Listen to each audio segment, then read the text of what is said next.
Demons of the Shadow Realm Episode 2 begins with a flashback of young Yuru walking behind his father through the underground tunnel. His father explains that this hidden pathway connects directly to the main gate, the one flanked by the left and right guardian statues. The lord of the village had this secret passage built back when the settlement was still a castle. Very few people know it exists, so Yuru must never speak of it, and only use it when truly necessary. His father then adds something that carries quiet weight. Left and right have always been watching you. Back in the present, left and right stand before Yuru and confirm exactly that. They have been watching him for a very long time. They are demons. Yuru stares at them, completely overwhelmed. Right steps toward Yuru and pats him gently, amused that this tearful boy is their new master. Left scolds right immediately. Don't do that, you'll upset him. Daira introduces himself to the two demons. Right recognizes the name and identifies him as a demon retainer. Left says they've been watching Daira for a long time as well. The two demons glance at the destroyed helicopters with curiosity, referring to them casually as birds, having no frame of reference for modern machinery. Daira cuts things short. There's no time for conversation. They're still surrounded by danger and need to descend the mountain quickly. Right pushes back and tells Daira not to give them orders. He isn't their master. They take commands from Yuru alone. Then Gabi appears. She looks at left and right and assumes they belong to Daira, complimenting their strength. Daira tenses at the sight of her toothed monster. Gabi then notices Yuru and a brief exchange about his age follows. 16 by traditional counting, though Yuru himself thought he was 17. Gabi addresses him directly. So you're Yuru, Asa's brother. She invites him to come with her. Hearing Asa's name from her mouth, Yuru's expression shifts to anger. He's understood that she was responsible for what happened to the village. Right asks Yuru for a command. Yuru hesitates, then says he won't give commands. Left and right are the village guardians, not his to order around. But he has two requests. First, there may still be survivors somewhere nearby. Take them to safety. Second, the girl standing in front of him is his to handle. Don't touch her. Everything beyond that is up to left and right. He raises his bow. Right is quietly impressed. Their master has some capability after all. We then shift to the eye-patch girl standing near Granny Yaha, who is being held in place by a blood-type demon. The eye-patch girl begins to leave but stops and turns to the granny with cold, measured words. I will never forgive you. You will pay for what you have done. The blood demon continues to shield Granny. The eye-patch girl walks away, passing Danji and his injured mother without a second glance. Right moves quickly to find survivors, calling out as he goes, Are you alive? Are you alive? Ordinary people cannot see him, which causes confusion. He steps in front of one girl and tells her not to be afraid. She faints on the spot. Most of the survivors are children. The adults were shown very little mercy. Right guides them carefully to a safe location. The eye-patch girl then steps directly into Right's path and attacks him. Right deflects everything, tells her he has no interest in fighting, and holds his ground without retaliating. The girl eventually breaks off and flees, leaving Right with a strange feeling about her. Meanwhile, Gabi has her toothed monster holding Left back. Left forces the creature's jaws open, and Yuru uses the opening to fire another arrow that strikes Gabi. At that moment, the eye-patch girl arrives, and Gabi calls out to her by name, Asa. The reveal settles in. The eye-patch girl is Asa, Yuru's own sister, who was supposedly locked in that wooden cell not long ago. Yuru steps forward and asks who she is. She says, I'm your sister, Asa. Yuru is thrown.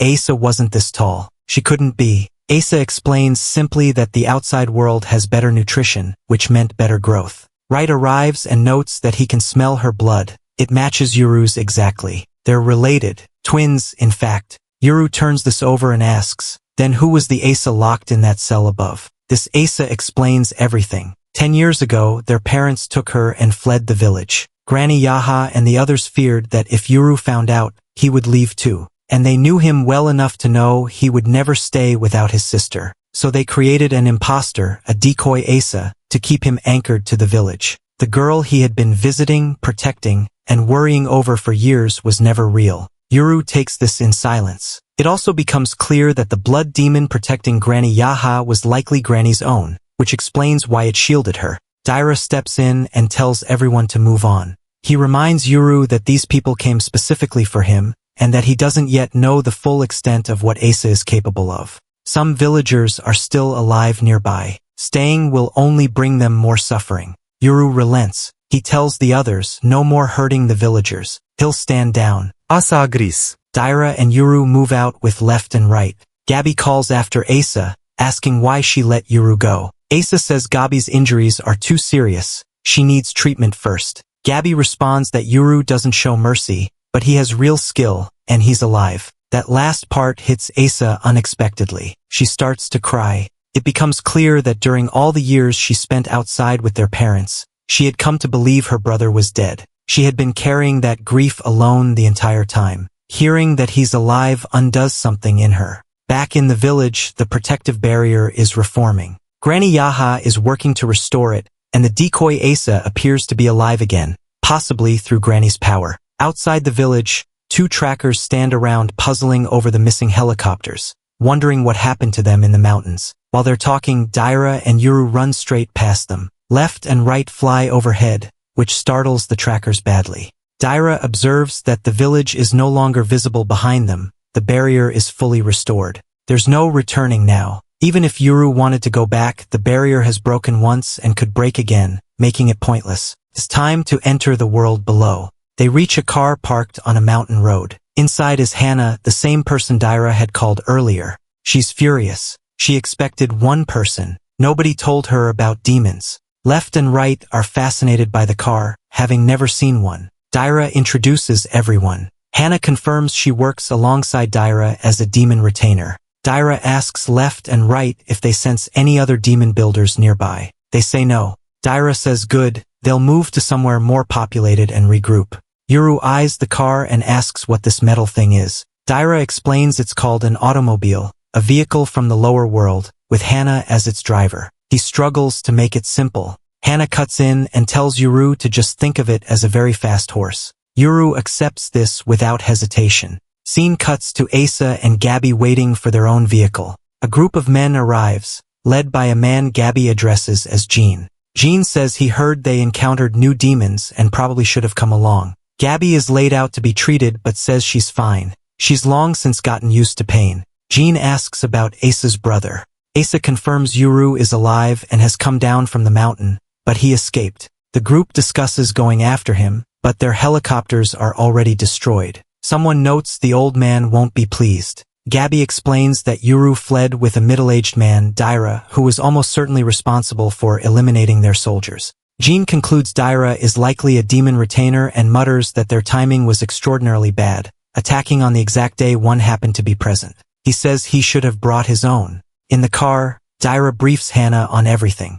He identifies the soldier unit as the Kagemoris, which visibly surprises her. He also notes that his own face has now been seen, which means he'll need to go into hiding as well. Left and right ride on top of the car. Hannah says she just wants to live quietly. Left then tells Daira she senses a demon nearby, but she clarifies it isn't hostile. It's an old friend. A figure appears on a white horse, a pale girl, luminous and calm. She greets Left and Right warmly, saying it's been a long time. She deduces immediately that if Left and Right have appeared, a new master has arrived. Left and Right confirm it, after roughly 400 years, yes. The boy in the car is their new master, and he is one of the divine twins, the day and night pair. The white horse girl says that's wonderful. She likes children. She asks what their plans are. Left and Right say they're laying low for now. She tells them to find her when they're ready to return, and then vanishes.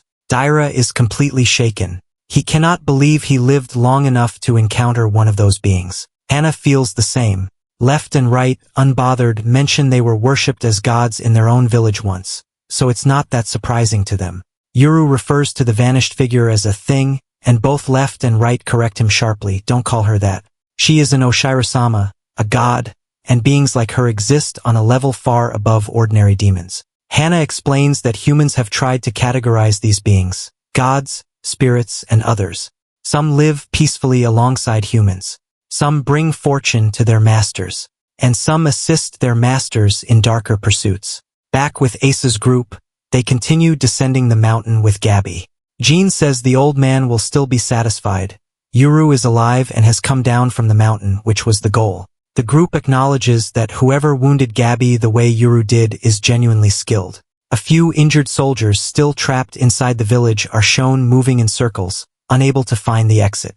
The barrier is fully restored and they cannot leave. They are stuck inside indefinitely. The car carrying Yuru and the group presses forward. For the first time in his life, Yuru sees a town in the distance, lit up, sprawling, entirely unlike anything he has ever known. As the episode ends,